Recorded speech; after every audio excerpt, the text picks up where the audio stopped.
2020년 2월 27일 목요일 약대교회 영상 새벽기도회를 시작하도록 하겠습니다. 이 새벽에 하나님의 말씀으로 하루를 시작하려고 하는 우리 약대교회 성도 한 분 한 분을 진심으로 사랑하고 축복합니다. 우리 조용한 기도 드리시겠습니다. 흩어 구제하여도 더욱 부하게 되는 일이 있나니 과도히 아껴도 가난하게 될 뿐이니라. 구제를 좋아하는 자는 풍족하여질 것이요 남을 윤택하게 하는 자는 자기도 윤택하여지리라. 어제부터 시작되어진 영상 새벽 기도회에 우리 교인들 200여 명이 넘게 참여해 주셔서 감사합니다. 어제 아침 어떤 권사님이 저에게 이런 카톡 문자를 보내주셨습니다. 송 목사님, 밤에는 10시 정시기도 영상을 통해 목사님의 차분한 음성으로 함께 기도하며 평안히 하루를 마감하게 되어 감사했고, 또 오늘 아침에는 하루 두려움과 걱정으로 시작되어야 하는데 영상 새벽 기도를 통해서 하나님의 위로와 힘을 얻으며 하루를 시작할 수 있게 되어서 감사합니다. 믿지 않는 친구들에게도 목사님의 영상을 보내주고 있습니다.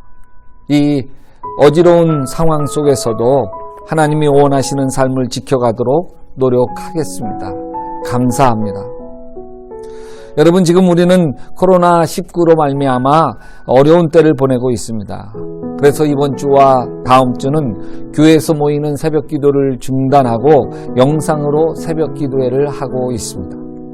코로나 감염병은 우리를 모이지 못하게 만듭니다. 모이기를 힘쓰라고 하신 하나님 말씀의 정면으로 도전하게 만들고 있는 것이죠. 우리가 감염병 때문에 모이지 못한다 할지라도 영상을 통해 더 많은 교인들이 이 시간에 새벽 기도로 하루를 시작하고 있습니다. 코로나19 때문에 우리의 믿음이 더 깊어지고 말씀을 사랑하는 마음이 더 뜨거워지고, 그래서 사탄은 패하고 예수님은 승리하게 될 줄로 믿습니다. 이 영상 새벽 기도는 약대교회 달력에 표시된 성경 말씀 진도표에 따라서 말씀을 읽어가도록 진행합니다. 오늘은 신명기 13장에서 15장까지 말씀입니다. 13장은 우상 숭배자를 처단하라고 하는 단호한 말씀이고, 14장은 당시 이스라엘 주변 나라들에서 행해지고 있던 이교적 악습, 곧 죽은 자를 위해서 산 사람들이 자신을 자해하던 악습을 금하고 있는 대목이고요. 그리고 부정한 음식을 금하는 말씀으로 14장은 되어 있습니다. 15장은 가난한 사람을 위해서 빚을 탕감해주는 면제년 이야기입니다. 이 시간 여러분과 함께 나누기를 원하는 신명기 말씀은 15장 6절서부터 8절입니다. 제가 봉독해 드리도록 하겠습니다. 내 하나님 여호와께서 내게 허락하신 대로 내게 복을 주시리니 내가 여러 나라에 꾸어줄지라도 너는 꾸지 아니하겠고 내가 여러 나라를 통치할지라도 너는 통치를 당하지 아니하리라. 내 하나님 여호와께서 내게 주신 땅 어느 성읍에 서든지 가난한 형제가 너와 함께 거주하거든 그 가난한 형제에게 내 마음을 완악하게 하지 말며 내 손을 움켜쥐지 말고 반드시 그 손을 그에게 펴서 그에게 필요한 대로 쓸 것을 넉넉히 꾸어주라. 여러분, 세상에서 가장 무거운 게 무엇인가요? 졸린 사람 이 눈꺼풀이 가장 무겁습니까? 인생에서 가장 무거운 짐은 어떤 짐이십니까? 자식이 인생의 가장 큰 짐이신가요? 여러분, 인생에서 가장 무거운 것은 사실 빚입니다. 빚은 사람의 인생을 천근만근으로 누르게 되어지죠. 빚은 무거울 뿐만 아니라 무섭습니다. 빚이 무서운 이유는 이자가 있기 때문에 그렇죠. 매달 이자를 갚아야 할 시간은 왜 그렇게 빨리 오는지 모르겠습니다. 빚은 이자 때문에 순식간에 눈덩이처럼 불어나기도 합니다. 여러분, 빚을 지고 싶은 사람이 어디 있겠습니까? 살다 보면 어쩔 수 없이 빚을 질 수밖에 없는 처지를 만나게 됩니다. 애가 대학 등록금이 없어서 학업을 포기하게 됐다면 어떡하겠습니까? 빚을 내야죠. 남편이 병원비가 없어서 수술을 받을 수 없다고 한다면 어떻게 하겠습니까? 병원비를 내서라도 살려야 되지 않겠습니까? 달러빚을 내서라도 해야 되는 것이죠. 그래도 이거는 힘들기는 하지만 속상한 건 덜합니다. 자식이 덜컹 큰 일을 저질러 놓는 바람에 돈으로 변호사를 사야 되고 돈으로 합의를 봐야 되고, 그렇지 않으면 호적에 빨간 줄 가는데 감옥살이를 하는데 어떻게 하겠습니까? 그래서 빚을 내서라도 뒷감당해야 할 때는 정말 마음이 천근만근입니다. 그런데 오늘 신명기 말씀은 빚 때문에 시달리는 이들에게 정말 꿈과 같은 말씀을 해주고 있습니다.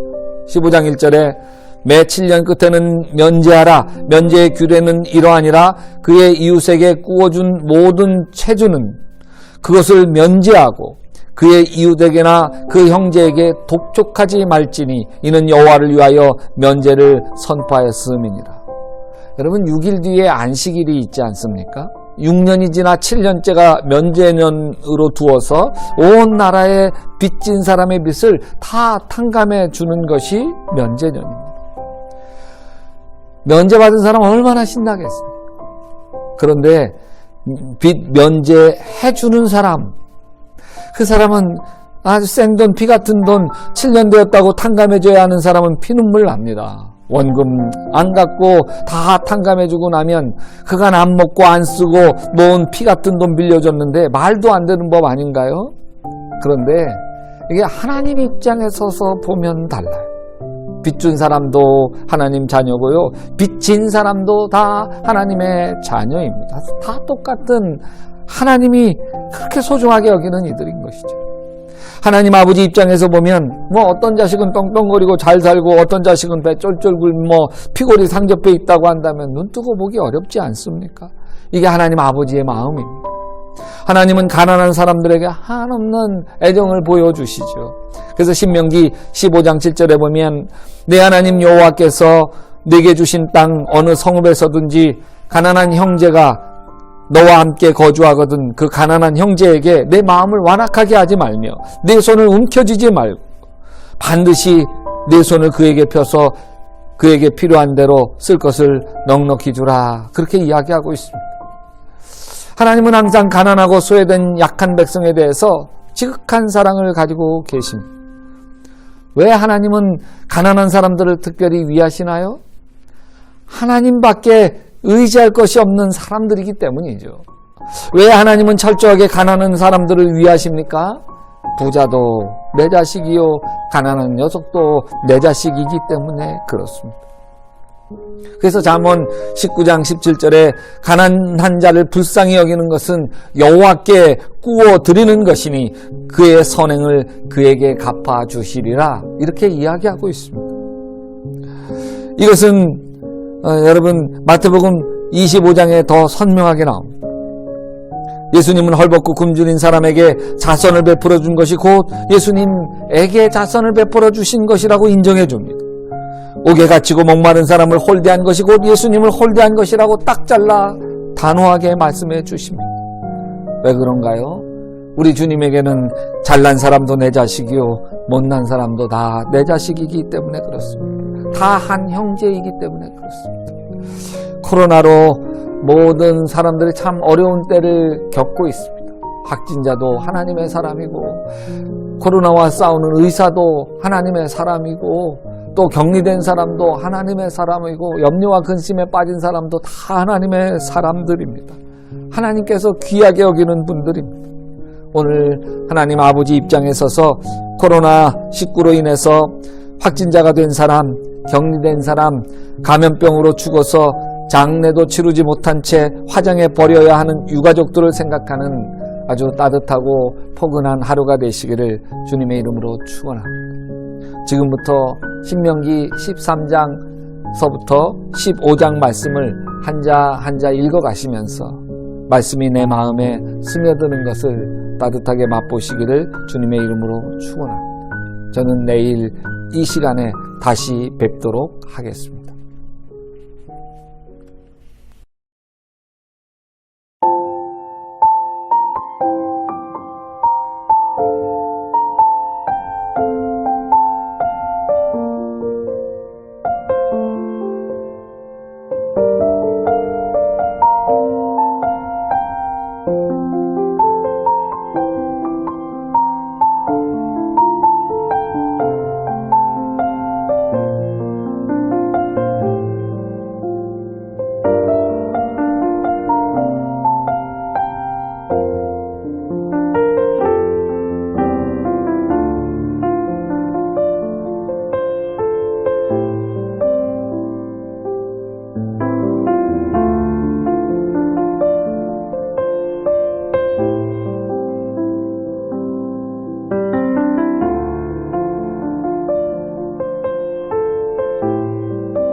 있습니다.